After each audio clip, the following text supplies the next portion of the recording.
My man, brother. Unasemaje mzee? Nakupotea manze. Mimi nipo tu, mimi nipo. Manze, sasa mimi nimekutafuta for so long manze. Leo sasa ndio nimeona nikuta. Yani nikucheki. Ni zile tu biashara zangu. Si unazijua obvious. Biashara venye mimi nafanya nini nikutafuta pesa. Manze, sasa mimi nilikuwa na dai uniokolee kiasi manze. Nipeleke mama out at least ajue hii mwaka nimereform. Mambo ni kufloat. Ile pesa ilikuwa kupeleka mama out. Manze. Huko na ujinga bwana. Ujinga manze. Like keep it fun. Unaposa ukifanya kazi, pesa ya kupeleka mama unakuja kukopa aje. Hiyo ni for pleasure manze. But chukua advice.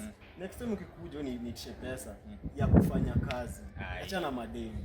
Hiyo ni pleasure manze. Unajua it takes time for a man manze. Yani time na courage. For me ni kama nikope mwanaume mwenzangu. Pleasure surely, pleasure aje na unauna pesa. Pesa iko. But ina shida, acha nikuwekee, usiseme nilikunyima. Manze. Ningekuwa ile namba tu. Eka kwa ile yangu ya pili nyingine imejaa fuliza. Unaona sasa wewe useless. Unaona sisi unafuliza but sawa ndio imefika. Wapi.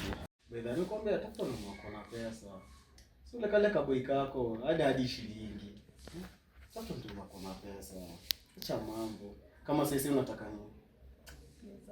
Pizza tu peke yake. Hiyo tu. Acha mchezo. Hey, what the fuck bro? Nini tulia. Hizi ni gani man? Umekuja kufanya? Umekuja kufanya. Wewe achana na yeye. Achana na yeye. Azi man. Unadai.